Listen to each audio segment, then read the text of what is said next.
Assalamualaikum warahmatullahi wabarakatuh. Balik lagi dengan aku Dina Fitria di podcast Hafidhah Life. Pernah nggak sih kalian ngerasa banyak banget berdoa setiap hari, mengulang doa yang sama dalam waktu yang lama, dan ngerasa Allah tuh lama banget ngejawab doa-doa kita? Hingga pada akhirnya suatu hari kita tuh udah capek, maunya habis sholat diem aja, padahal di pikiran kita masih ada banyak ini dan itu, permintaan pertolongan yang begitu mendesak, banyak hal yang ingin diungkapkan, tapi nggak bisa keluar.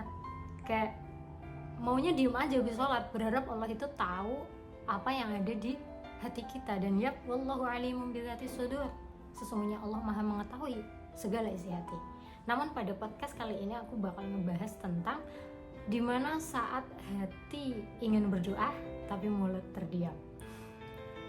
Hari ini kita akan sedikit mentadabburi surat Al-Anbiya ayat 83-84 tentang doa Nabi Ayub yang Allah sebutkan di dalam Al-Quran yang berbunyi, A'udzubillahi minasyaitonirrajim, Bismillahirrahmanirrahim.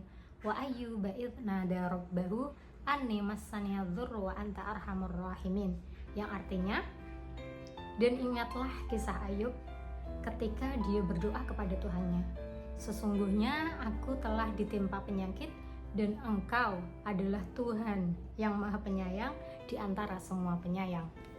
Kemudian dengan sangat so sweet Allah mengijabah doa beliau di ayat selanjutnya, yaitu fastajabna lahu fakashafna ma bihi min dhurri wa atainahu ahlahu wa mithlahum ma'ahum rahmatan min 'indina wa dzikra lil 'abidin. Yang artinya, maka kami pun memperkenankan doanya, lalu kami lenyapkan penyakitnya yang ada padanya, dan kami kembalikan keluarganya kepadanya, dan kami melipat gandakan jumlah mereka sebagai suatu rahmat dari kami dan untuk menjadi peringatan bagi orang-orang yang beribadah. Nah, Nabi Ayub ini seseorang yang memiliki teladan kesabaran yang luar biasa. Beliau ditimpa penyakit hingga hartanya habis, keluarganya meninggalkannya, hingga tidak memiliki apa-apa kecuali Allah Subhanahu wa Ta'ala. Kemudian Allah ini menyukai kesabaran dan ketulusan Nabi Ayub, lalu menyembuhkannya dan mengembalikan segala apa yang dulunya pergi meninggalkannya, bahkan melipat gandakan kenikmatan tersebut. Kemudian di ayat selanjutnya pada ayat 77-78 yang berbunyi, A'udzubillahi minasyaitonirrajim, Bismillahirrahmanirrahim. Wa dhannuni idz dhahaba mughadiban fa dhanna 'allan naqdiru 'alaihi fanada fi dhulumati alla ilaha illa anta subhanaka inni kuntu minadz zalimin.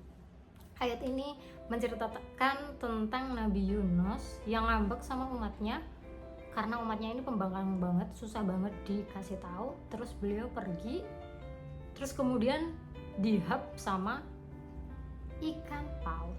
Nah, dalam keadaan gelap, frustasi, nggak ngerti harus apa, beliau meminta pertolongan kepada Allah dengan berdoa, La ilaha illa anta subhanaka inni kuntu minadz zalimin.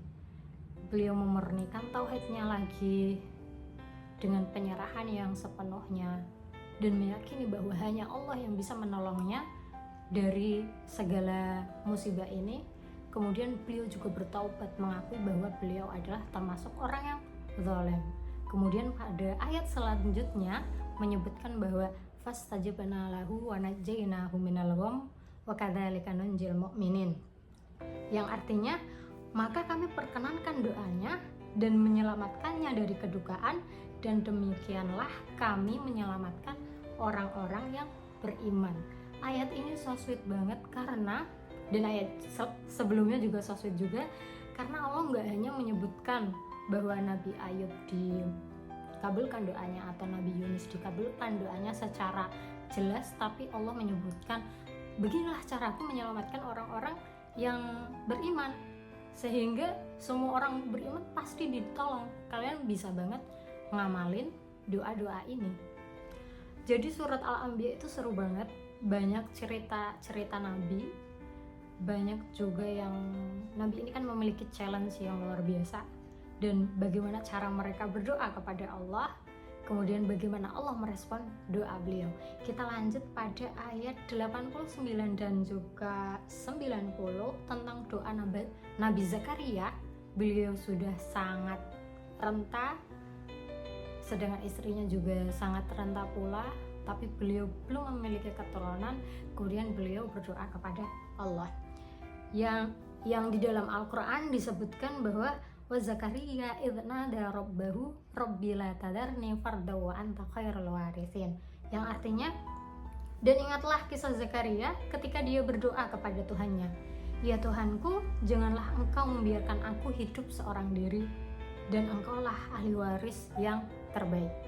Kemudian di ayat selanjutnya Allah menjawab doa beliau dengan sangat so sweet, yaitu wa wahabna lahu Yahya wa aslahna lahu zaujah innahum kanu yusari'una fil khairati wa yad'unana raghaban wa rahba wa kanu lana khashi'in, yang artinya, maka kami pun memperkenankan doanya dan kami anugerahkan kepadanya Yahya, dan kami jadikan istrinya dapat mengandung. Sesungguhnya mereka adalah orang-orang yang selalu bersegera dalam mengerjakan kebaikan, dan mereka berdoa kepada kami dengan harap dan cemas, dan mereka adalah orang-orang yang khusyuk kepada kami.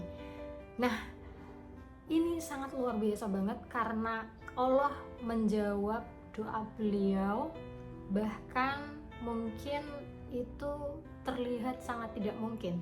Jadi ketika minta kepada Allah, ya udah full aja percaya Allah pasti menjawabnya.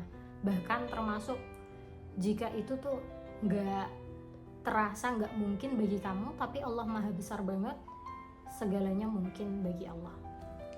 Nah, di podcast kali ini aku cuma nyebutin 3 doa Nabi yang bisa jadi referensi kalian ketika kalian speechless nggak ngerti mau doa apa.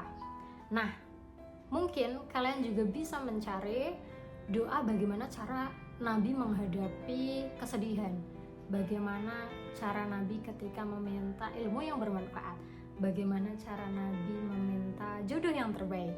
Nah, itu bisa kalian aplikasikan, kalian sisipkan. Mungkin ketika nanti suasana hati kalian jauh lebih baik, kalian bisa mengelaborasi dengan doa para nabi ini dengan doa versi kalian. Semoga Allah segera mengijabah doa-doa kalian. Aku berharap yang terbaik untuk kedamaian dan kebahagiaan kalian. Aku tutup pertemuan pada kali ini, podcast pada kali ini kita tutup dengan doa kafaratul masjid. Subhanakallahu wa bihamdika asyhadu an la ilaha illa anta astaghfiruka wa atubu ilaik. Assalamualaikum warahmatullahi wabarakatuh. Bye.